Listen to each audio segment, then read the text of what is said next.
Welcome to the Dental Business Guide podcast. From money to marketing to management, this podcast will help you run a better dental business. Hello and welcome back. This is Arun Mehra from the Dental Business Guide podcast. And today I've got Smita. How are you, Smita? Yes, very well. Thank you, Arun. Very good. Just looking forward to talking a little bit more about emergencies today. Yeah, so today Smita is going to share her experience and knowledge and expertise on how to get emergency dental patients. Now, obviously, this has perhaps been an odd year to say the least, but maybe do you want to share a little bit of experience of what you did in your practices and then how this is translated into your business and then how you can suggest other people to do it for themselves as well?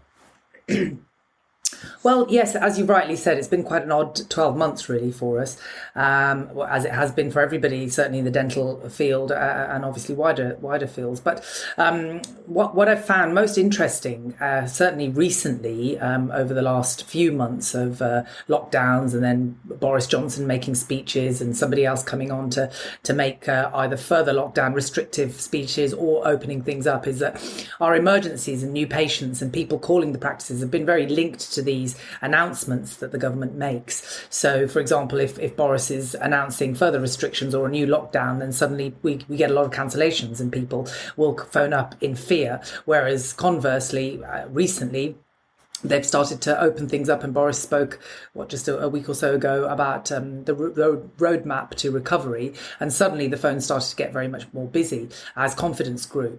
So what we found during the sort of worst phases of lockdown, when the books did really go quiet, is that we realised that people weren't going to come in for general treatment. They weren't advised to move around, and they were trying to restrict movement of people. So the only reason and way that people would be coming to us would be in emergency situations.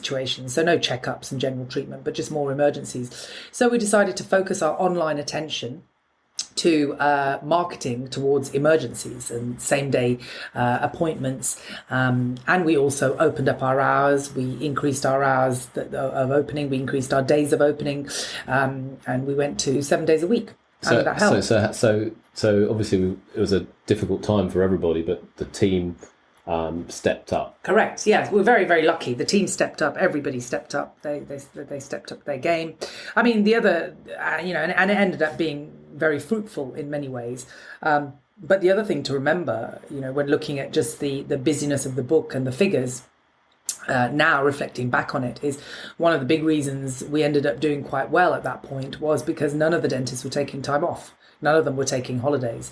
And so those, 4 to 6 weeks or more that a dentist would normally take time off, and hence the books would go quiet, or your patient base would go on holiday, for example, through the month of August or at Christmas. Those quiet periods weren't there. Sure. So the key was to obviously, conversely, it was quiet in many other ways, but if you then busied up the books by getting people in to do what the only thing they could do, emergencies, then that obviously generated further treatment and goodwill. So on this emergency front then, how did you get the message out through the various lockdowns that, firstly, that you are open, but also that you can deal with emergency patients? Well, the first thing we did is we announced it on our website, on our homepage, that we were open or not open, depending on which lockdown we were in. We also made sure that we had regular social media updates, whether it be Facebook or Instagram, going out, reaching out to our patient base and beyond. We had simple things outside the door. We had a blackboard out which notified you of what our current status was.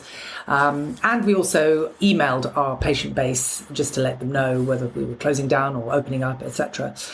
So there were various modes of communication that we used.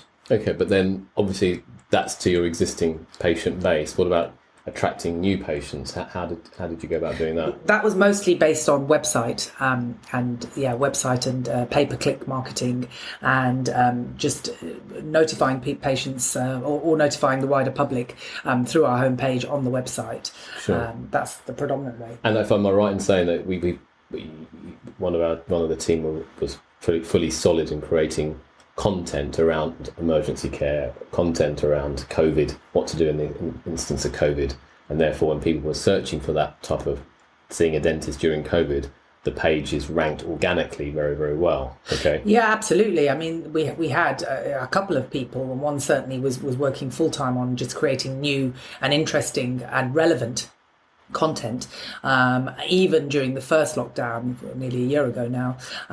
So that sort of two odd months that we were closed or quiet, a couple of people were in the background really working to build up content that then really helped us once we opened up, because we were at a certain level, because of the organic growth of the content that we had. Okay, all right. And so then, and that was at a period when most websites or most dentists were completely, locked down and the sort of locked the door and left the building, as it were, both physically and metaphorically. So because we didn't do that, because we didn't leave the building metaphorically, and we were really working sort of backstage on all of these things, we even built an online shop literally within a couple of days with the help of our online marketing team.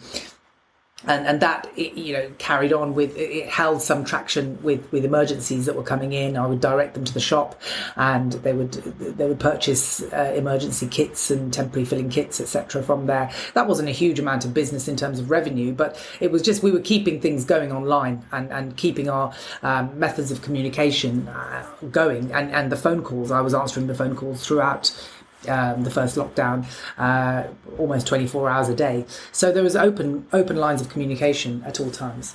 Okay, great. So obviously now getting emergency patients seems to be the big thing that you've focused on in the last year. And I suppose as a result of lots of NHS practices not providing much or limited care, that's obviously helped not just only your practices, but other private practices out there in terms of clients I've spoken to. So now, what for those people who haven't targeted emergency patients in the last 12 months, what do you think the benefits are to your business? Well, I think the provision, because we are fully private, so the provision of NHS, obviously they're very, very stretched at the moment and have been for the last 12 months. And due to the lack of provision or how stretched they are, people have been making a private call and coming to us through other means. So in other words, they were NHS patients, but obviously they've had to make the call to come privately. Now, I know that there will be a core of patients who perhaps can't afford it and have gone to hospitals. But then there are groups of people who can afford to be treated privately. They've just chosen to go down the NHS route, but now have realised that actually through the private route, the provision of care and the immediacy of the care that they've received has been far superior, just because the ability of what private practices can do, at the point of need. So it's really, really helped. The new patients that have come through over the last 12 months have been phenomenal, because not only have they turned into treatment and they've referred their friends and family to us, but the types of treatment that we've been doing have been much more complex, and even things like what leads from that are things like Invisalign, for example, which, okay, it's not emergency, but it's very lockdown friendly. So that's been doing very, very well as well. So yeah, for us, it's been actually it's turned out to work well so far. And in terms of, so then if I'm a dentist and I'm running my own practice, emergencies is a great angle, as you said, because those people get them out of pain, sort their problem out, and then over the long term, the goodwill that creates has been phenomenal, and the comments and the reviews that we've got as a result of it have been brilliant, and also very heartening for the team, and given the team a big morale boost at a time when it's been tough. It's been really tough working with all of the PPE, and in those conditions, it's not been easy at all. But to be fair, if your team steps up, then you have everything. Yeah. Okay. Brilliant. So there you have it. So thank you, Smita. I think the points you've raised here really are that emergency care has been something that you and your team have focused on and delivered to a very high standard, and your marketing team have also stepped up to help you there. So for anyone else thinking about going down that route, to build a solid business, to have a good foundation, and I think having emergency patients or sorting people out of their pain has to be the number one priority, and then everything else can be built upon that. Do you agree?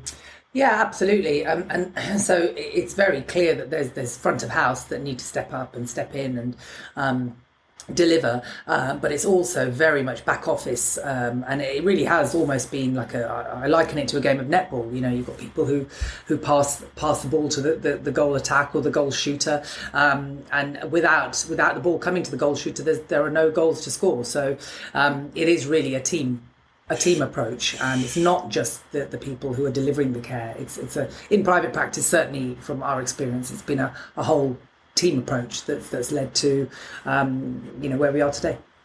Thank you. There you have it. That's Smita telling you all about how to get emergency patients. That's been really, really helpful, really, really interesting. So watch out for our next podcast, and or listen out for our next podcast, and which will be very, very soon with you. Thank you. Thanks. Have a great day. Thanks for listening in to the Dental Business Guide podcast. We welcome your feedback, and if you're enjoying it, please let your friends know too. Until the next time on the Dental Business Guide podcast.